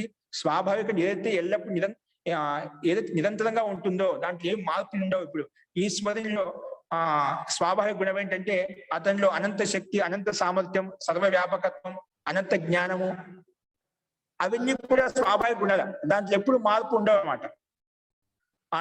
ఆనంద స్వరూపుడు, ఆ పరమాత్మ నిరంతరంగా ఆనంద స్వరూపుడు. ఆనంద గుణం అనేది ఎప్పుడు ఆయన ఎల్లప్పుడూ ఉంటుందన్నమాట. అది స్వాభావిక గుణం కాదు. కానీ జీవాత్మ అల్పజ్ఞత ఉంది కాబట్టి జీవాత్మగా అల్పజ్ఞానం అంటే స్వాభావిక గుణం ఉంది. అంటే సుఖ దుఃఖ జ్ఞానం ఎప్పుడు సుఖమే ఉండదు, ఎల్లప్పుడు దుఃఖం కూడా ఉండదు అనమాట. ఇవి నైమిత్తిక. స్వాభావిక జ్ఞానం అంటే నైమిత్తికంగా వచ్చేది. జీవాత్మ దగ్గర అవిద్య అజ్ఞాన కారణంగా నైమిత్తికంగా వచ్చినటువంటి గుణాలు ఉన్నాయి. నైమిత్తిక అంటే అజ్ఞానం ద్వారా వచ్చిన ఇప్పుడు నైమిత్తికంగా వచ్చిన సుఖ దుఃఖాలు ఉంటాయి కాబట్టి అల్పజ్ఞత ఉంటుంది, కానీ సుఖ దుఃఖాలు ఉన్నాయి కాబట్టి ఆ నిత్యానందం కోసం, నిత్య శాశ్వత సుఖం కోసం, ముక్తి సుఖం కోసము ప్రయత్నం చేస్తూ ఉంటుంది. పరమాత్మను పొందడం కోసము ప్రయత్నం చేస్తుంటుంది. ఎందుకంటే ఇప్పుడు జీవాత్మ ప్రకృతితో సంబద్ధమై ఉంది, ప్రకృతి బ్రహ్మాండంతో సంబద్ధమై ఉంది. కాబట్టి బ్రహ్మాండంతో సంబద్ధమైంది కాబట్టి వాటిని ఈ బ్రహ్మ సంబంధమైన ప్రకృతి యొక్క రహస్యాన్ని మనం యథార్థంగా తెలుసుకున్నప్పుడే, ఆ జీవాత్మ యొక్క యథార్థ స్వరూపం తెలుసుకున్నప్పుడే మనము ఆ పరమాత్మ యొక్క స్థితిని తెలుసుకోగలుగుతాం. జీవనంలో దుఃఖ నివృత్తి అనే స్థితి ఏదైతే ఉందో ఆ అత్యంత దుఃఖ నివృత్తి మనం దుఃఖాన్ని తొలగించుకోగలుగుతాం. ఆ త్రివిధ దుఃఖాలు ఏంటో మనం చెప్పుకుంటాం ఇప్పుడు. సో అత్యంత ఆనంద ప్రాప్తి కావాలంటే, మోక్ష ప్రాప్తి కావాలంటే మనకు పరమాత్మ, జీవాత్మ, అది ప్రకృతి యొక్క రహస్యాన్ని యథార్థంగా తెలుసుకున్నప్పుడే మనకు ఆ స్థితి కలుగుతుంది. కాబట్టి అవి మనకి ఇప్పుడు బోధిస్తాయి శాస్త్రాలు.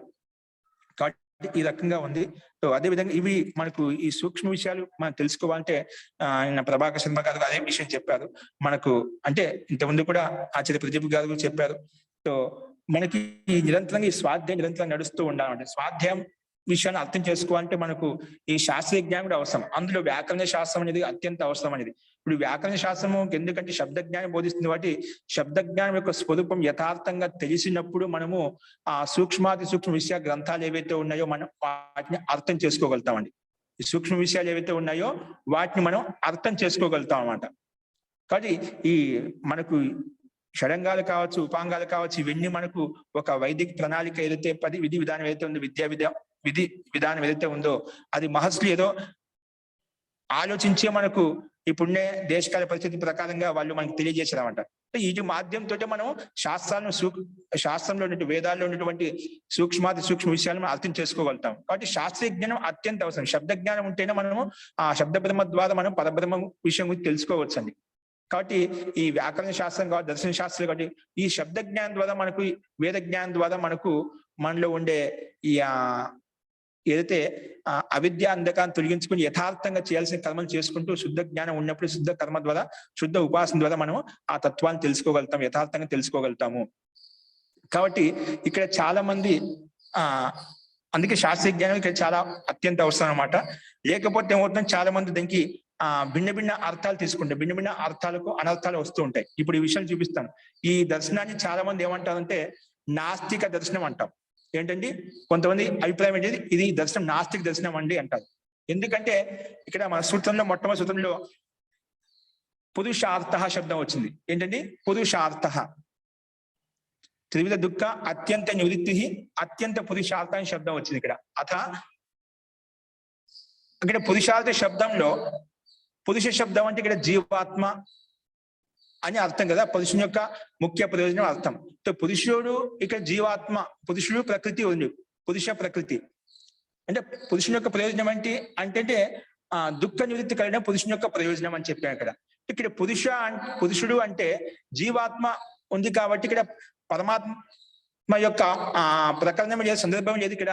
కాబట్టి ఈ సాంఖ్య దర్శనం కేవలము జీవాత్మ ప్రకృతి యొక్క సంబంధం తెలియజేస్తుంది, ఈశ్వర తత్వాన్ని స్వీకరించదు. అందుకే ఇది నాస్తిక దర్శనం అని చెప్పి కొంతమంది అభిప్రాయపడుతుంటారు అన్నమాట, అలా చెప్తూ ఉంటారు అన్నమాట.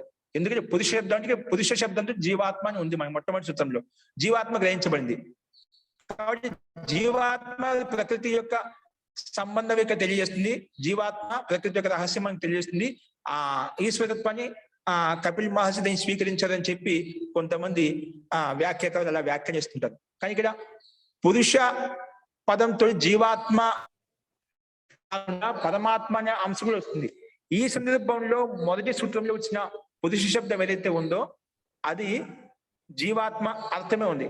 కానీ ఈ జీవాత్మ యొక్క అర్థం ఏదైతే ఉందో మనకు వేరే సూత్రాలు వస్తాయి. ఇప్పుడు తర్వాత అక్కడ పురుష శబ్దానికి వేరే ప్రకరణాన్ని బట్టి పదంగా చూసినామంటే ఆ పురుష పరమాత్మ అర్థం కూడా వస్తుందన్నమాట. కాబట్టి ఆ ప్రకరణం బట్టి మీకు చూపిస్తున్న అక్కడ సూత్రాలు వచ్చినప్పుడు. సో ఈ జీవాత్మ పరమాత్మ అని రెండు పురుష శబ్దం రెండు తత్వాలు కాబట్టి రెండు తీసుకుంటామట.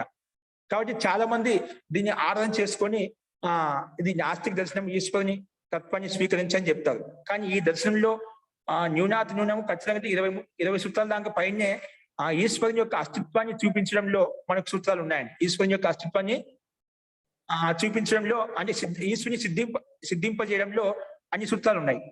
ఇందులో ఒకటి ఏంటంటే సాహి సర్వవిత్ సర్వకర్త. ఇప్పుడు ఈ బ్రహ్మాండాన్ని తయారు చేయాలంటే, ఉత్పన్నం చేయాలంటే కేవలము సాహి సర్వవిత్ అంటే సర్వజ్ఞత, సర్వశక్తిమత్త, అనంత సామర్థ్యం కలిగిన పరమాత్మ ఈ సృష్టిని నిర్మించగలుగుతాడు. సామాన్య జీవాత్మకి సాధ్యం కాదు. కాబట్టి ఇక్కడ మనకు ఆ శక్తి సామర్థ్యం కేవలం పరమాత్మలో సాధ్యం అవుతుంది, కానీ జీవాత్మ అసాధ్యం ఎప్పుడు కాదు. కాబట్టి ఇక్కడ పరమాత్మ సాహి సర్వవిత్ సర్వకర్త అని చెప్పి మనకు 3వ అధ్యాయంలో సూత్రం వస్తుందన్నమాట. అలాగే మనకు చాలా సూత్రాలు ఉన్నాయన్నమాట. కాబట్టి దాన్ని బట్టి మనకు ప్రసంగం చూడకుండా చాలా మంది ఆ రకంగా వ్యాఖ్యానిస్తుంటారు. కాబట్టి అలా కాకుండా మనము ఇప్పుడు ప్రకరణంగా మనము క్రమ పద్ధతి చూసినప్పుడు మీకు అర్థమవుతుంది మనకు ఏ సూత్రము నాస్తిక అని ఏదో వ్యాఖ్యానం చేస్తున్నారో ప్రకరణాన్ని బట్టి మనకు అవి తెలియజేస్తూ ఉంటాయి. ఎక్కడికి వాళ్ళ అభిప్రాయం ఏంటి, ఇక్కడ ఈ ఋషి యొక్క అభిప్రాయం ఏంటి, ప్రకరణాన్ని బట్టి మీకు అర్థమవుతుంది. కాబట్టి ఈ రకంగా మనం ఈ శాస్త్రాన్ని అర్థం చేసుకోవాలంటే మనం సైద్ధాంతికంగా మనము ప్రాయోగికంగా కూడా ప్రయత్నం చేస్తూ ఉండాలి. ముఖ్యంగా మనం ఇవి శాస్త్రీయ జ్ఞానం ఉంటేనే మనకు ఇటువంటి విషయాల పట్ల అవగాహన, ఒక ఆలోచన వస్తుంది. అప్పుడు వీటిని యథార్థంగా తెలుసుకోగలుగుతాం. ఇవన్నీ కొన్ని విషయాల మీద చాలా ఆచార్యులు చెప్పారు. కాబట్టి మనము ఇప్పుడు అదే క్రమంలో ఉన్నాం, అదే ప్రయత్నం చేస్తున్నాం తెలుసుకోవడానికి. కాబట్టి ఈ రకంగా మనం ప్రయత్నపూర్వకంగా మనం తెలుసుకున్నప్పుడు శాస్త్రీయ జ్ఞానం తెలుసుకున్నప్పుడు మనకు సరళంగా అర్థమవుతుంది. అది ఇప్పుడు మనం మొదలు పెట్టుకుందామండి. ముఖ్యంగా ఈ సాంఖ్య దర్శనంలో మనకు 6 అధ్యాయాలు ఉంటాయండి. ఎన్ని ఉంటాయండి? ఈ సాంఖ్య దర్శనంలో 6 అధ్యాయాలు ఉంటాయి. ఈ 6 అధ్యాయాల్లో ఇది మనం చెప్పుకున్న ఇప్పుడే ఇది మహర్షి కపిల్ పండితమైన సూత్రాలు భాష్యము, బ్రహ్మముని భాష్యం అని చెప్పుకుంటున్నాము. అవి క్రమంగా ఇవ్వబడ్డాయి. అవి ఏంటో మనము చూద్దామండి ఈ రోజు నుంచి. ఇప్పుడు మీకు ఏమైనా ఇంకా ఇక్కడ ఏమైనా విషయాల గురించి తెలుసుకోవాలి, ఏమైనా సందేహం ఉంటే ఒకవేళ అడగండి. ఒక పని చేద్దామండి. ఇది మనము ఈ రోజు ఈ దర్శనాన్ని మొదలు పెట్టుకున్నాము. అంటే దీనికి భూమిక అంటే రకరకాలుగా మేము వ్యాఖ్యానించుకోవచ్చు, రకరకాల వ్యాఖ్యానం చేస్తూ ఉంటారు.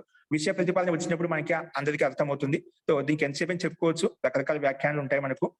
కాబట్టి మనం క్రమంగా విషయంలోకి వచ్చేద్దామండి. ఇప్పుడు మీకు చూడండి, ఇక్కడ మనకు కనిపిస్తుంది స్లైడ్ మీద.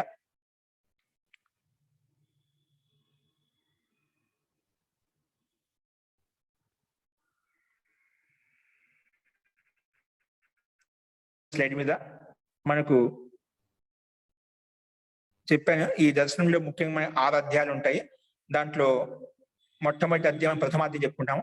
సాంఖ్య దర్శనం బ్రహ్మముని భాష్యోపేతం అని ఉంది. తత్ర ప్రథమోధ్యాయ. ఇక్కడ ప్రథమాధ్యాయం మనం ప్రారంభించుకోబోతున్నాము. అందులో ఈ ప్రథమాధ్యాయంలో కూడా మొట్టమొదటి సూత్రం ఉంది. ఇక్కడ ఏముందండి? మొట్టమొదటి సూత్రం ఇచ్చేది చూడండి.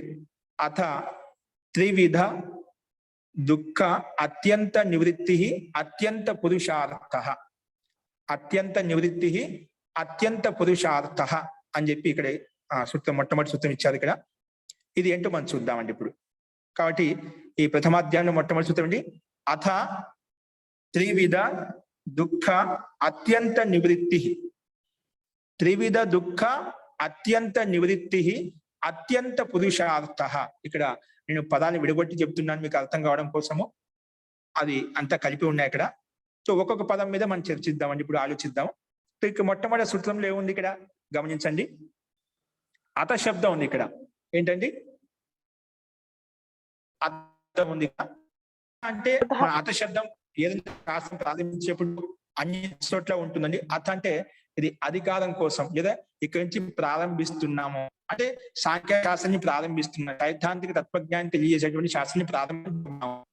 ఏంటి ఈ సాంఖ్య దర్శనం యొక్క అధికారం నడుస్తుంది అంటే అంతిమ వరకు ఈ సాంఖ్య యొక్క విషయాన్ని, అంటే సాంఖ్య తత్వాన్ని ముఖ్యంగా చెప్పారంటే ముఖ్య ప్రతిపాద విషయం ఏంటంటే ప్రకృతి యొక్క విషయం అంట. ప్రకృతిలో 24 తత్వాలు ఉన్నాయని చెప్పాను.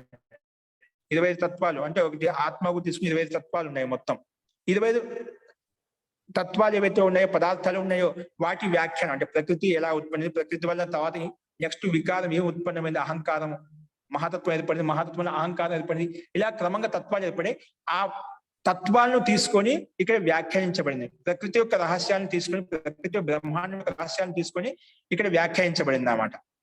కాబట్టి ఇక్కడ ఈ విషయాన్ని తీసుకొని ఇది అధికారం నడుస్తుంది. ఈ అధికారం ఇక్కడ అత శబ్దం అధికారం కోసం లేదా ప్రారంభం కోసం చెప్పుకుంటాము. అథ అని చెప్పి కింద మనం భాష చూద్దామండి. అథ ఇది అధికారం కోసం, ప్రారంభం కోసం. ఏ ప్రశ్న? త్రివిధ త్రివిధ అవి 3 రకాల. త్రివిధ అంటే అంటే 3, త్రివిధ అంటే 3 రకములు, విధ అంటే రకాల. త్రివిధ ఏంటి? 3 రకాలు. దుఃఖ అంటే దుఃఖాలు, అత్యంత నివృత్తి అంటే 3 దుఃఖాలు ఉన్నాయి. అంటే దుఃఖాలు చాలా ఉన్నాయి మనకి. దుఃఖాలు అంటే 3 అని కాదు. ఇక్కడ ఇప్పుడు సమాజం చూస్తున్నాం.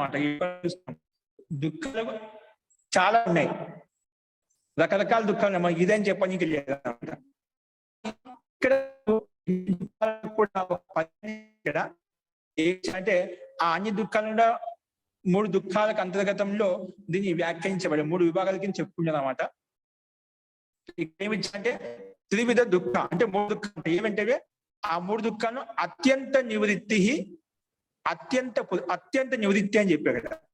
ఈ 3 దుఃఖాలకు అత్యంత నివృత్తి అంటే తొలగించుకోవాలి. ఈ 3 దుఃఖాలను తొలగించుకునే అత్యంత పురుషార్థ. అత్యంత అంటే ముఖ్యంగా అత్యంతంగా అంటే పురుషార్థ శబ్ద. పురుష అంటే జీవాత్మ. అంటే ఇక్కడ పురుషార్థ అంటే మనం అలా పురుషార్థం తీసుకుంటాం. ఇక్కడ పురుషార్థం అంటే ఏమిటంటే పురుషుని యొక్క ప్రయోజనము, పురుషుని యొక్క ప్రయోజనం అంటే జీవాత్మ యొక్క ప్రయోజనం. ఇక్కడ ప్రయోజనార్థంలో ఇప్పుడు ఏదైనా ఒక పని చేస్తామండి. ఇప్పుడు ఈ శాస్త్రం చదువుకుంటున్నాం, ఏ ప్రయోజనం కోసం చదువుకుంటున్నాం? ఈ శాస్త్రం ఏ ప్రయోజనం కోసం చదువుకుంటున్నాం? ఈ శాస్త్రాన్ని జ్ఞానం కోసం చదువుకుంటున్నాం, ఆధ్యాత్మిక మార్గంలో ఉన్నతిని పొందడం కోసం ప్రయత్నం చేస్తున్నాం. అంటే ప్రయోజనం ఉంది మాట. అంటే అలాగా ఏం చేసినా ఒక పురుషుడు ప్రయత్నం చేసిన ఒక ప్రయోజనం ఉంటుందన్నమాట. కాబట్టి ప్రయోజనం కోసం అందుకే అత్యంత పురుషార్థ. పురుషార్థ అంటే అర్థ శబ్దం ఇక్కడ ప్రయోజనార్థంలో ఉంది. అంటే పురుషుని ప్రయోజనం కోసం, పురుషుని యొక్క ప్రయోజనం కోసం. అంటే ఇక్కడ ఏ ప్రయోజనం పురుషునికి? అత్యంత దుఃఖ నివృత్తి ప్రయోజనం. అంటే జీవం అంటే ముఖ్య ఉద్దేశం, అంటే ప్రయోజనం అంటే ఇక్కడ లక్ష్యం అని అర్థం అని, ఉద్దేశం అని అర్థం. అంటే జీవాత్మ యొక్క ముఖ్య ఉద్దేశం ఏంటి? అంతిమ ఉద్దేశం ఏంటి? అత్యంత పురుషార్థం అని చెప్పాం అక్కడ. అంటే అంతిమ ఉద్దేశం, అంతిమ లక్ష్యం. ఈ మానవ జీవనంలో, ఈ బ్రహ్మాండంలో మనం జన్మ తీసుకొని వచ్చాము అంటే ఆ పురుషుని యొక్క ముఖ్య ప్రయోజనం ఏంటి? ముఖ్య ప్రయోజనం అంటే అత్యంత పురుషార్థ. అంటే దుఃఖాలు నివృత్తి చేయడమే ముఖ్య ఉద్దేశము. దుఃఖాలను అత్యంతంగా దూరం చేయడమే, అత్యంతంగా తొలగించుకోవడమే పురుషుని యొక్క ముఖ్య ప్రయోజనం, ముఖ్య లక్ష్యము. కాబట్టి అత్యంత పురుషార్థ ఎందుకు పురుషార్థం చేయాలంటే దుఃఖ నివృత్తి అర్థం. దుఃఖ నివృత్తి కోసమే ఆ ప్రయోజనం చేస్తూ ఉన్నాడు ఆ జీవాత్మ అన్నమాట. కాబట్టి అథ అంటే ఈ అధికార సూత్రం అనేది త్రివిధ దుఃఖ అత్యంత నివృత్తి. ఈ 3 దుఃఖాలను అత్యంత నివృత్తి కోసమే ఆ అత్యంత పురుషార్థ అంటే జీవాత్మ యొక్క ముఖ్య లక్ష్యము ఏంటంటే ఈ జన్మ తీసుకున్నా అంటే ముఖ్య లక్ష్యం ఏంటంటే ఈ 3 దుఃఖాలను, త్రివిధ దుఃఖాలను దూరం చేసుకోవడమే ముఖ్య ప్రయోజనము. ఈ జీవాత్మ యొక్క ముఖ్య లక్ష్యము, అంతిమ ఉద్దేశం ఏంటంటే చూడు, మొట్టమొదటి మన సారాంశం చెప్పినాడు. మన ఏదైనా ఒక జన్మ కలిగింది ఏంటి, మానవ జన్మ ఎందుకంటే ముఖ్య ఉద్దేశం ఏమో అత్యంత పురుషార్థం, అంటే పురుషుడు ప్రయోజనం. ఏ ప్రయోజనం అంటే త్రివిధ దుఃఖాన్ని తొలగించడం కోసమే ఈ మానవ యొక్క జన్మ కలిగిందనమాట. కాబట్టి అంతిమ ఉద్దేశం ఉండాలి మనకు. మిగిలిన క్రియాకలాపాలు కర్మానుసారంగా కర్మలు చేస్తున్నప్పటికీ కూడా, కానీ ముఖ్య లక్ష్యం ఉండాలి, ముఖ్య ఉద్దేశం ఉండాలి అత్యంత పురుషార్థం. పురుషుని యొక్క ప్రయోజనం ఏంటి? ఈ మూడు దుఃఖాలను నివృత్తి కోసమే. త్రివిధ దుఃఖ అత్యంత నివృత్తి, ఈ మూడు దుఃఖ అత్యంత నివృత్తి కోసమే ఈ పురుషుని యొక్క ప్రయోజనం ఉండాలి, పురుషుని యొక్క పురుషార్థం ఉండాలి ఇక్కడ అని చెప్పి ఈ సూత్రాన్ని చెప్పారు. కాబట్టి మూడు దుఃఖాలను అత్యంత నివృత్తి చేసుకోవడమే ఈ జీవాత్మ యొక్క ముఖ్య ప్రయోజనము. కాబట్టి జీవాత్మ యొక్క ముఖ్య ఉద్దేశం, ముఖ్య లక్ష్యం ఏంటంటే త్రివిధ దుఃఖాలను అత్యంత తొలగించుకోవడమే జీవాత్మ యొక్క ముఖ్య ప్రయోజనం అని చెప్పి ఈ సూత్రం ద్వారా మనకు స్పష్టంగా అర్థమవుతుంది. కానీ ఇక్కడ మన త్రివిధ దుఃఖాలు ఏంటివండి? దుఃఖాలు అనేకంగా ఉండే, మనం చూస్తున్నాం, చాలా రకరకాలుగా ఉండే, ఒక్కొక్కరికి ఒక రకంగా ఉంటుంది దుఃఖం. ఏంటి ఆ దుఃఖాలంటే దాన్ని ఇక్కడ వ్యాస భాషను ఇచ్చారు చూడండి. అథ అంటే ముందుగా అథ శబ్దో అధికారార్థ, ఇక్కడ నుంచి మనకు అధికారం ప్రారంభించబోతున్నాము, అంటే సాంఖ్య యొక్క అధికారం ప్రారంభించబోతున్నాము. జీవాత్మ యొక్క ముఖ్య ఉద్దేశము త్రి దుఃఖ దూరం చేసుకోవడం అయితే లక్ష్యంగా ఉందో, విషయంగా ఉందో, ఆ విషయాన్ని అధికారంగా తీసుకొని మనం ప్రారంభించుకోబోతున్నాం. అందుకే అథ శబ్దో అధికారార్థ, అధికారం కొంచెం అధికారం నడుస్తుంది, దుఃఖ నివృత్తి యొక్క అధికారం నడుస్తుంది. ఇదాని, ఇప్పుడు ఏం చెప్తున్నా అంటే ఇదాని సూత్రంలో ఉంది కదా, సూత్రంలో ఉండే పదాన్నే ఇక్కడ బ్రాకెట్లు ఇచ్చి దాన్ని వ్యాఖ్యానం చేస్తున్నాడు. త్రివిధ దుఃఖ అత్యంత నివృత్తి, త్రివిధ దుఃఖ అత్యంత నివృత్తి అంటే త్రివిధ అని చెప్పి, త్రివిధ అంటే మూడు రకాలు దుఃఖాలు. దుఃఖ అత్యంత నివృత్తి, ఈ మూడు దుఃఖ అత్యంత నివృత్తి చేయాలి. ఏంటి మూడు దుఃఖాలు అంటే కింద ఇచ్చారు బ్రాకెట్లు. అంటే సూత్రంలో ఉండే పదానికి కింద వ్యాఖ్యానం ఇచ్చారు ఇక్కడ. ఏంటి మూడు దుఃఖాలు? త్రివిధస్య, త్రివిధస్య అంటే దాన్ని ఇంకా ఓపెన్ చేసి చెప్పాడు. త్రిప్రకారస్య, త్రివిధస్య అంటే ఏమిటి? త్రిప్రకారస్య అంటే మూడు రకాలు. ఏంటి మూడు రకాలు? ఆధ్యాత్మిక, ఆది భౌతిక, ఆది దైవిక వేదాన్వితస్య దుఃఖస్య అత్యంత నివృత్తి అనపరాంత నివృత్తి అని అర్థం. ఇక్కడ ఏంటంటే త్రివిధ దుఃఖ అత్యంత నివృత్తి అని సూత్రం ఏదైతే పదం ఉందో దాని యొక్క అభిప్రాయం ఏంటి? త్రివిధస్య అంటే త్రిప్రకాశ, మూడు రకాలు. ఏంటి మూడు రకాలు? ఆధ్యాత్మిక, ఆది భౌతిక, ఆది దైవిక భేదాన్వితస్య అంటే భేదం అంటే మూడు రకాలు భేదింపబడ్డాయమంట. భేదాన్వితస్య దుఃఖస్య, మూడు రకాలు వేయించబడిన దుఃఖం ఏదైతే ఉందో దుఃఖస్య అత్యంత నివృత్తి, అత్యంత నివృత్తి కావడమే, అత్యంత తొలగించుకోవడమే. దాన్ని ఇంకో రకంగా ఏం చెప్పాడు? అత్యంత నివృత్తి లేదా అనపరాంత నివృత్తి అంటే పూర్తిగా, దాన్ని ఇంకో రకంగా చెప్పాడు. అత్యంత పూర్తిగా నష్టం చేయడమే, దగ్ధబీజం చేయడమే దీని యొక్క తాత్పర్యం అన్నమాట. అందుకే దగ్ధబీజం పురుషుని యొక్క ప్రయోజనం, అంటే జీవాత్మ యొక్క ముఖ్య ఉద్దేశం. సో ఇప్పుడు ఇందులో ఒక్కొక్క శబ్దం తీసుకుందామండి. ఇక్కడ ఆధ్యాత్మిక, ఆది భౌతిక, ఆది దైవిక అంటే ఇంకా మూడు దుఃఖాలు ఇచ్చాయి. అంటే సంసారంలో ఏవైతే దుఃఖాలు ఉన్నాయో అవన్నీ కూడా ఈ మూడు దుఃఖాల అంతర్గతంలో తీసుకోవచ్చు. మనం సంసారంలో ఎన్నైతే దుఃఖాలు ఉన్నాయో ఆ దుఃఖాల అన్నింటినీ కూడా ఈ మూడు దుఃఖాల అంతర్గతంలో తీసుకుంటామట. అది కావాలంటే మీరు గమనించవచ్చు. ఇప్పుడు అందులో మూడు రకాలు. ఒకటి మొట్టమొదటి ఆధ్యాత్మిక దుఃఖం. మనం చాలాసార్లు వినే ఉంటాం, విషయాలు చెప్పుకుంటూనే ఉంటాం. ఆధ్యాత్మిక దుఃఖం అంటే మన ఆత్మ ద్వారా, మన స్వయం ప్రజ్ఞాపరాధం ద్వారా చేసిన దోషాలు దోషాల కారణంగా ఏవైతే మనం సుఖ దుఃఖాల అనుభూతి పొందుతుంటామో అవి, అది ఆధ్యాత్మిక దుఃఖం. అంటే మన ఆత్మ ద్వారా సంబంధించిన దుఃఖాలు ఏవైతే ఉన్నాయో, అజ్ఞానం ద్వారా చేసిన కర్మలు ఏవైతే ఉన్నాయో, అజ్ఞానం ద్వారా అయితే దుఃఖం కలుగుతుందో, మన స్వయం అజ్ఞానం ద్వారా, అవిద్య ద్వారా ఏవైతే మనకు దుఃఖాలు ఉత్పన్నమవుతాయో దాన్ని ఆధ్యాత్మిక దుఃఖం అని చెప్తాం అంట. అంటే మన అవిద్య అంధకారం ద్వారా కలిగేటువంటి దుఃఖం అంట. అది వ్యక్తిగతమైన రోగావస్థ కావచ్చు, రోగం రావడానికి కూడా కారణాలు ఎన్నో ఉంటాయన్నమాట.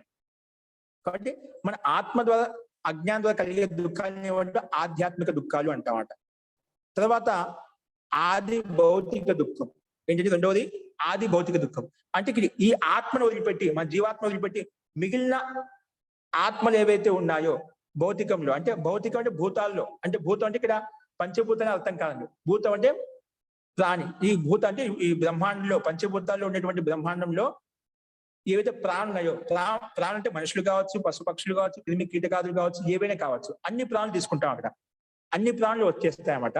సో ఆది భౌతిక దుఃఖం అంటే మనుషుల ద్వారా కావచ్చు, పశు పక్షుల ద్వారా కావచ్చు, వృక్షాలు వనస్పతుల ద్వారా కావచ్చు, ఏదైతే మనకు దుఃఖం వస్తుందో అంటే భౌతిక భూతంలో అంటే పంచభూతాలు ఈ బ్రహ్మాండంలో ఉన్నటువంటి ఆ భౌతిక సాధనముల ద్వారా, భౌతిక సాధనల ద్వారా కావచ్చు, ఏంటంటే పశు పక్షులు ఇత్యాది ద్వారా కావచ్చు, ఏదైతే దుఃఖం కలుగుతుందో దాన్ని ఆది భౌతిక దుఃఖం అంటాం. అంటే భూతంలో వచ్చేటువంటి ప్రాణుల ద్వారా కావచ్చు, జడ పదార్థాల ద్వారా కావచ్చు వచ్చే దుఃఖాలను ఏమంటాము?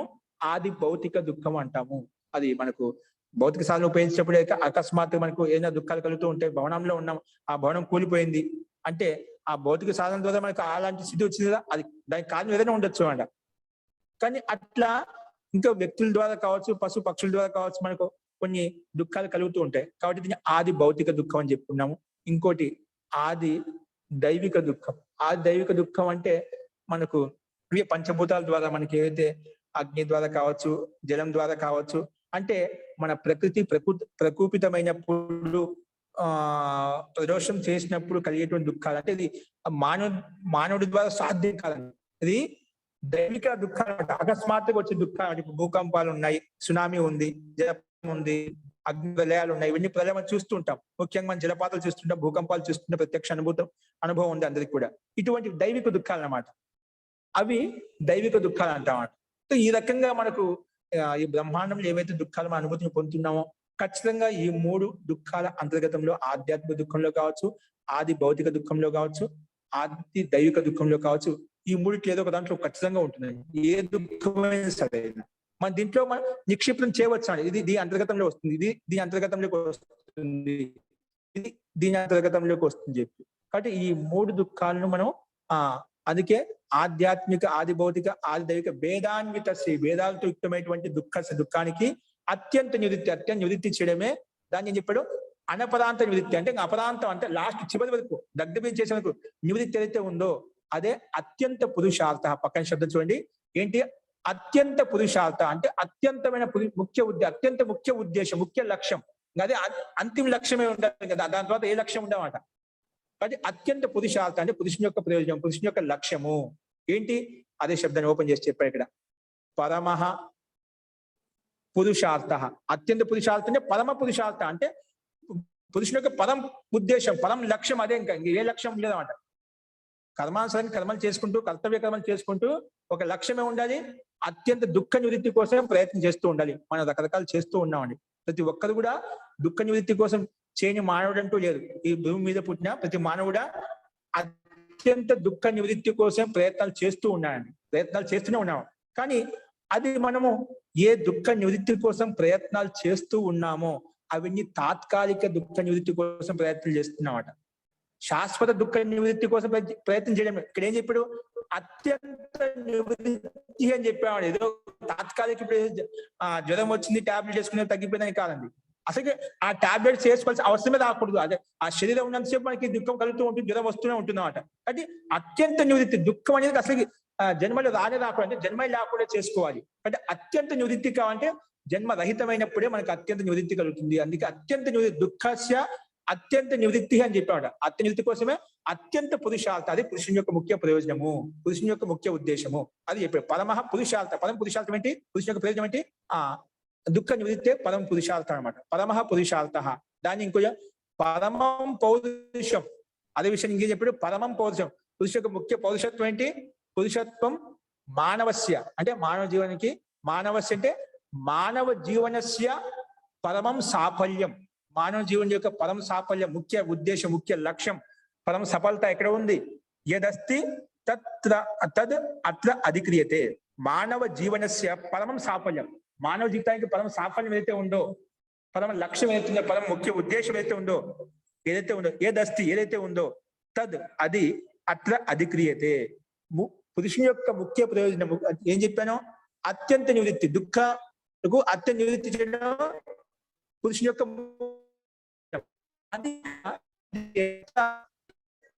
అధిక్రియతే. అది ఇక్కడ మనం అధికారం చెప్పుతున్నాము. పురుషుని యొక్క ముఖ్య ఉద్దేశం ఏంది, ఆ ఉద్దేశాన్ని ఎలా పొందాలి, దుఃఖం ఎలా కలుగుతుంది, ఆ అధికారం మనం చెప్పుకోబోతున్నాం. అత్యంత దుఃఖ నివృత్తి ఎలా కలుగుతుంది అనేది మనకు ఈ శాస్త్రం ద్వారా ఎలా దాన్ని దానికి విధానం ఏంటి, ప్రక్రియ ఏంటి, పద్ధతి ఏంటి ఋషి మనకు ఇచ్చి వ్యాఖ్యానిస్తా అండి. కాబట్టి మానవ జీవనస్య పరం సాఫల్యం ఏంటి, ముఖ్యమైన పరం సఫలత ఏదైతే ఉందో తద్ అట్లా అది ఇక్కడ అధికరించబడుతుంది, అదే చెప్పబడుతుంది ఇక్కడి నుంచి. అందుకే ఇది ఈ సూత్రం ద్వారా మనం చూసామండి. కాబట్టి అథ అంటే ఇది అధికార సూత్రం, అధికారం చెప్పబడుతుంది, ప్రారంభించబడుతుంది. ఏదంటే త్రివిధ దుఃఖ అత్యంత నివృత్తి. త్రివిధ దుఃఖాలు ఏవైతే ఉన్నాయో అవి అత్యంత నివృత్తి ఎలా చేసుకోవాలి అనేది అత్యంత పురుషార్థ అంటే పురుషుని యొక్క ముఖ్య ప్రయోజనము. అది ఏ విధంగా అనేది ఇక్కడ నుంచి మనకు ఒక శాస్త్రం ఒక సైద్ధాంతికంగా వ్యవస్థను తెలియజేస్తుంది. అత్యంత నివృత్తి అత్యంత పురుషార్థ అంటే అత్యంత పురుష అంటే పురుషార్థి జీవాత్మనే పురుష అని చెప్పి పరమాత్మ అవకాశం ఉంది. దుఃఖాతీతుడైన ఆ పరమాత్మ ఎటువంటి వాడు, దుఃఖాతీతుడు అన్నమాట. దుఃఖం లేనివాడు దేశం. ఇప్పుడు మనం ఈశ్వరుని యొక్క పరిభాష చెప్పిన విపాకాశాలతో అపరామృష్టుడు పురుష విశేషుడు ఆయన. ఆయనకు క్లేశకర్మ విపాక దుఃఖాలకు లోను కాడాయన్నమాట. దుఃఖం ఎవరికి ఉంది, జీవాత్మకే ఉందన్నమాట. కాబట్టి ఇక్కడ పురుష శబ్దం జీవాత్మ తీసుకుంటాం, ఎందుకంటే పరమాత్మకు అవసరం లేదు. ఆ ఇప్పుడు ప్రకృతి బ్రహ్మాండం అయితే ఉంది, ఆ బ్రహ్మాండం కోసం ప్రయత్నించేది కదా, అది జడ వస్తుంది, దానికి జ్ఞానం లేదు. సో మన దుఃఖం ఎవరికి ఉంది. కాబట్టి పరిశేష న్యాయంతో మనకి ఏం తెలుస్తుందంటే దుఃఖం కేవలం జీవాత్మకే ఉంటుంది. కాబట్టి ఆ జీవాత్మే ఇక్కడ మనం తీసుకోవాలి. జీవాత్మ ఎందుకంటే దుఃఖం ఉంది, అల్పజ్ఞత ఉంది, అవిద్య అంధకారం ఉంది. కాబట్టి అత్యంత పురుషుని దుఃఖ నివృత్తి కోసం ప్రయత్నం చేస్తూ ఉంది అన్నమాట. దుఃఖ నివృత్తి కోసం ప్రయత్నం చేస్తుంది. కాబట్టి పురుష శబ్దం ఇక్కడ జీవాత్మని తీసుకుంటాం. పరమాత్మ ఎందుకంటే ఆనంద స్వరూపుడు, ఆయన సర్వవ్యాపకుడు, సర్వజ్ఞుడు, ఆయనకి అటువంటి దోషాలు ఏమి లేవు. దోషాలు ఏమి ఉన్నాయి, జీవాత్మలో ఉన్నాయి. కాబట్టి జీవాత్మలో ఉన్నాయి కాబట్టి ఆ దోష నివృత్తి కోసం, దుఃఖ నివృత్తి కోసం ప్రయత్నం చేస్తూ ఉంది. కాబట్టి ఈ జీవాత్మ యొక్క ముఖ్య ఉద్దేశం ఏంటి, ముఖ్య ఉద్దేశం ఆ ముక్తిని పొందడం కోసమే. అంటే త్రివిధ దుఃఖాలను అత్యంత నాశనం చేయడం కోసమే ప్రయత్నం చేస్తుంది ముఖ్య ఉద్దేశము. దానికోసమే ఈ శాస్త్రం ఏ రకంగా ఏ విధంగా మనకు అన్ని శాస్త్రాలు బోధిస్తున్నాయి. ఇది కూడా మహర్షి కపిల్ ఇది ఇక్కడ ప్రకృతి యొక్క విషయాన్ని తీసుకుని ప్రకృతి యొక్క యథార్థ స్వరూపం తెలుసుకున్నప్పుడే మనం, ఎందుకంటే ప్రకృతిలో ఉండే పదార్థాలతోటి మనం సంబద్ధమై ఉంది. కానీ జీవాత్మ ఈ ప్రకృతి యొక్క యథార్థ స్వరూపాన్ని తెలుసుకున్నప్పుడే మనము ఈ ఆధ్యాత్మిక మార్గంలో మన వస్తువుని యథార్థంగా తెలుసుకుని అదేవిధంగా ఆచరించడం వల్ల మనకు ఈ దుఃఖ నివృత్తిని మనం పొందవచ్చు అనేది మనకు ఇక్కడ చెప్పుకోబోయే అంశాలు వస్తున్నాయి ఇప్పుడు. సో ఇది ఈ సూత్రం యొక్క మొట్టమొదటి సూత్రం యొక్క ముఖ్య తాత్పర్యం అండి. మరి అత త్రివిధ దుఃఖ అత్యంత నివృత్తి అత్యంత పురుషార్థ. ఇది ఈ సూత్రంలో ఈ భాష్యంలో మీకు సంక్షేపంగానే ఉంది. ఇట్లా ఒకటి గుర్తు పెట్టుకోండి, మీకు ప్రారంభం నుంచి అంతిమ వరకు పూర్వ సూత్రము ఉత్తర సూత్రము దానికంటే ముందున్న సూత్రానికి సంబద్ధం ఉంటుందండి. అలా శృంఖల క్రమంగా మీకు అర్థం చేసుకుంటూ వెళ్తే మీకు బాగా ఆనందం వస్తుందండి. ఇప్పుడు చెప్పాను, దీంతో సంబంధించి ఒక క్వశ్చన్ చెప్తా తర్వాత. ఇప్పుడు ఏం చెప్పానంటే తదు ఉపాయ చింతనాయాం దృష్ట సాధనస్య అపర్యాప్తత్వం దర్శ్యతే. ఏం చెప్పాడు, తదు ఉపాయ చింతనాయాం. తదు ఉపాయ చింతనాయం అంటే పరం పురుషార్థం చెప్పావు కదా. పరం పురుష అంటే ముఖ్య జీవాత్మ యొక్క ముఖ్య ఉద్దేశం అది. ఏ పురుషార్థం చేయాలి, దుఃఖ నివృత్తి కోసం పురుషార్థం చేయాలి. కానీ ఏం చేయాలి, దాని యొక్క ఉపాయం ఏంటి, ఉపాయం అని చెప్తున్నాడు. తదు ఉపాయ చింతనాయం, ఆ దుఃఖాన్ని ఎలా తొలగించుకోవాలి దాని ఒక ఉపాయం ఏంటి. తదు ఉపాయ చింతనాయాం దృష్ట సాధనస్య అపర్యాప్తత్వం. ఈ దృష్ట సాధనాలు ఏవైతే కనిపిస్తున్నాయో మనకు ప్రకృతి కనిపిస్తున్నాయా, ఇప్పుడు ధనము, సంపత్తి, గాడి, బంగ్లా ఇవన్నీ అనుకుంటున్నామట. ఇవి ఐశ్వర్యం, సంపద మనకు బ్రహ్మాండం ఏవైతే కనిపిస్తున్నాయో వీటిని ఉపయోగించుకుంటామో. ఇప్పుడు డబ్బు ఉంటే అన్ని సుఖం వస్తుంది అనుకుంటాం మనము, అనుకుంటాం కదా. మనకు డబ్బు, ఐశ్వర్యం, హోదా, పలుకుబడి అన్ని ఉన్నాయంటే నేను సుఖంగా హాయిగా సంతోషంగా ఉంటాం. కానీ ఇక్కడ ఏమంటా ఒక చూడు, ఒక మూల సిద్ధాంతం ఏం చెప్తున్నాడు, దృష్ట సాధనస్య అపర్యాప్తత్వం దర్శ్యతే. ఈ దృష్ట సాధనలు ఏవైతే ఉన్నాయో, ఇక్కడ భోగభాగ్యాలు అనుభవించే ఏవైతే ఉన్నాయో, లేదా సంపత్తితోటి, ఐశ్వర్యంతో నీకు వ్యక్తులతోటి నీకు సుఖం కలగదు. అది అత్యంత దుఃఖ నివృత్తికి నీకు సహాయంగా ఉండదు, అత్యంత పూర్ణ సాధనం కాదు అది చెప్తున్నాడు. కాదు, ఆ అత్యంత దుఃఖ నివృత్తి కలగాలంటే ఈ దృష్ట సాధనాలు ఏవైతే బ్రహ్మాండంలో కనిపిస్తున్నాయో, వ్యక్తులు కావచ్చు, మనుషులు కావచ్చు, జడ వస్తువులు కావచ్చు, ఏవైనా కావచ్చు, పదార్థాలు, ధన ఐశ్వర్యం ఏదైనా కావచ్చు, పశు పక్షి, ఇవన్నీ మనకు సహాయపడుతున్నాయి కదా జీవాత్మకు. ఇవన్నీ మనకు ఈ బ్రహ్మాండ సంపద సుఖం అనుకుంటున్నాం కదా, ఈ బ్రహ్మాండం కనిపించే సంపద సుఖం. అది ఎందుకు సుఖ సాధనం కాదు అనేది మనకు చెప్తాం నెక్స్ట్ సూత్రంలో. అందుకే తదు ఉపాయ చింతనాయం, దాని ఒక ఉపాయం ఏదో చింతన విషయం ఏదైతే ఉందో, దృష్ట సాధనస్య అపర్యాప్తత్వం, దృష్ట సాధన ఏవైతే అవి పర్యాప్తం కావు. తద్దర్శ్యతే, ఆ విషయం ఎందుకు పర్యాప్తం కాదనేది తర్వాత నెక్స్ట్ 2వ సూత్రంలో మనకు తెలియజేస్తారు మహర్షి కపిల్ మహర్షి. అది మనం రేపు చూద్దామండి. కాబట్టి తదు ఉపాయ చింతనాయం, దాని ఉపాయాలు ఏంటివి, అత్యంత దుఃఖ నివృత్తికి ఉపాయాలు ఏంటివి, అవి దృష్ట సాధన. ఏదైనా మనం చెప్పొచ్చు ఉపాయం ఉంది, మనకు సాధనాలు ఇవన్నీ సకల ఐశ్వర్యం ఉన్నాయంటే మనకు దుఃఖ నివృత్తి కలుగుతుందండి. మనకు అన్ని ఉండాలి. ఇక సంసారంలో సుఖ విశేషము, స్వర్గం ఎక్కడ ఇక్కడే ఉందంటుంటా కదా, అది ఇక్కడే ఉంది, అక్కడే ఉంది, మనకు యథార్థంగా ఇప్పుడు ఈ శాస్త్రం ద్వారా మనకు స్పష్టమవుతుంది. కాబట్టి దృష్ట సాధనస్య అపర్యాప్తం, పర్యాప్తం కాదు. ఈ సంసారంలో ఉండే సాధనాలు ఏవైతే ఉన్నాయో, మనుషులు ఏవైతే ఉన్నారో వాళ్ళు నీకు పర్యాప్తం కాదు వీళ్ళు. ఆ విషయం దర్శిస్తారు మనకు. అది రేపు చూద్దామండి. అస్తు. ఇప్పుడు ఇందులో ఇప్పుడు చెప్పిన దాంట్లో ఒక సందేహం చెప్పండి ఈ సూత్రంలో. అట్లా ఒకదానితో కనెక్టెడ్ గా ఉంటుంది, సంబద్ధంగా ఉంటుంది. నిరంతరంగా మనం కంటిన్యూగా చదువుతూ ఉంటేనే అర్థమవుతుందండి. గుర్తుపెట్టుకోండి. మనం క్రమంగా తెలుసుకుంటూ ఒకదానితో కనెక్టెడ్ గా ఉంటుంది. విషయం ప్రస్తావన బాగా అర్థం. సూక్ష్మంగా లోపల ఆ మహర్షి కపిల్ యొక్క తాత్పర్యం ఏంటి, మూల యొక్క అభిప్రాయం ఏంటది మనకు యథార్థంగా అర్థమవుతుంది అన్నమాట. కాబట్టి అభిప్రాయం అర్థం చేసుకోవాలంటే యథార్థంగా నిరంతరంగా చదువుకుంటూ ఉండాలి. అప్పుడే మనకు ఇవి అర్థమవుతుంది. కాబట్టి అలా ప్రయత్నం చేయండి. ఒకదాంతో కనెక్టెడ్ గా ఉంటుంది. అప్పుడే మీకు శృంఖల, ఒకదానికి చైన్ లింక్ అనేది మీకు అర్థమవుతుందండి. అస్తు. సో అది మనం ప్రయత్నం చేద్దామండి. ఇప్పుడు ఇందులో సందేహం చెప్పండి. జీ మహోదయ, నమస్కారం మహోదయ. జీ నమస్తే అండి. ఇక్కడ అధాన్ల ఆన్ అక్షరము సాంస్క్రిట్ లో ఇంకో రకంగా ఉంటుంది మహోదయ, ఇది ఇంకొక లెటర్ వేరేగా ఉంది ఏంటి మహోదయ? ఇది కొంచెం పూర్వకాలం అలా రాసేవాడి, ఇప్పుడు దీంట్లో మార్పులు వచ్చేది. ఇది కొంచెం అప్పటి కాబట్టి కొంచెం భాష అప్పుడుది కాబట్టి అలా చాలా మంది అలా ఉంటారండి. ఇది భాష విధానం ప్రకారంగా ఆ రకంగా రాయడం ఇది మనకు కనిపిస్తూ ఉంటుంది. పాత గ్రంథాల్లో, పాత పుస్తకాలు ఇది ఎలా కనిపిస్తుంది కాదు. పాత పుస్తకాలు ఇప్పుడు కొత్తగా వచ్చిన దాంట్లో అలా కనిపించదండి. ఇప్పుడు మేము సాంస్క్రిట్ నేర్చుకుంటున్నాం, ఆ వేరే ఉంది. అదే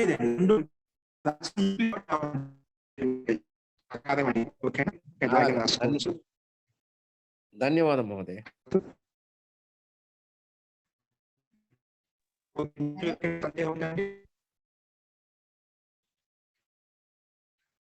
ఇప్పుడు మీరు ఒక విషయం చెప్పండి. ఇప్పుడు మీరు ఆలోచించవచ్చు. సాంస్క్రిట్ గ్రామర్ చెప్తున్నారు కదా రాత్రులు 8 to 9, అది పుస్తకం ఉందా మహోదయ? ఒక్క నిమిషం గోపాలరావు గారు, ఇప్పుడు మనకి విషయం ఆ విషయం గురించి మాట్లాడుతున్నాం. ఇది అయిన తర్వాత మన పాడైన ఆ విషయం గురించి చెప్తాను. ఇప్పుడు పాఠానికి సంబంధించిన విషయం ఏదైతుందో దాని గురించి మనం చర్చిద్దాం. ఇక్కడ విషయం వస్తుంది. ఓకే, అక్కడ మీకు క్రమంగా చెప్తాను. ఇక్కడ మనకు మొట్టమొదటి సూత్రంలో ఏంటంటే, మనకు ముఖ్యంగా జీవాత్మ యొక్క పురుషుని యొక్క ముఖ్య ప్రయోజనం ఏంటంటే త్రివిధ దుఃఖ నివృత్తి చేసుకోవడమే, దూరం చేసుకోవడమే, అత్యంత నష్టం చేయడమే, దగ్ధబీజ భావం చేయడమే జీవాత్మ యొక్క ముఖ్య ఉద్దేశం, ముఖ్య లక్ష్యము అని చెప్పుకున్నాము. అది ఎలాగనేది, ఏ విధంగా అనేది మనకు నెక్స్ట్ రాబోయే మనకు వ్యాఖ్యానిస్తుంది.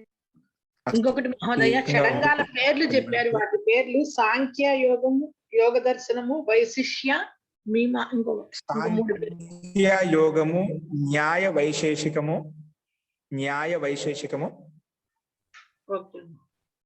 వేదాంతము, మీమాంస. ఈ అన్ని ఇవన్నీ కూడా రెండు గ్రంథాలు సమాన విషయాన్ని బోధిస్తాయి. సమానతంత్ర గ్రంథాలు అని చెప్తాను. అందుకే సమాన గ్రంథాలు అంటామంట. అంటే సాంఖ్యము అనేది యోగం అనేది సాంఖ్యం ఒకదాని కూడా పూర్వక తత్వాలు అన్నమాట. ఒక విషయాన్ని మనకు దానికి సహాయపడతాయన్నమాట. ఆ గ్రంథాల యొక్క సారాంశాన్ని అర్థం చేసుకోవడంలో మనకు అత్యంత ఉపయోగంగా ఉంటాయి. అస్తు అండి. ఇంకేమైనా సందేహాలతో మనం రేపు చూద్దామండి. అస్తు. మంత్రపాఠ.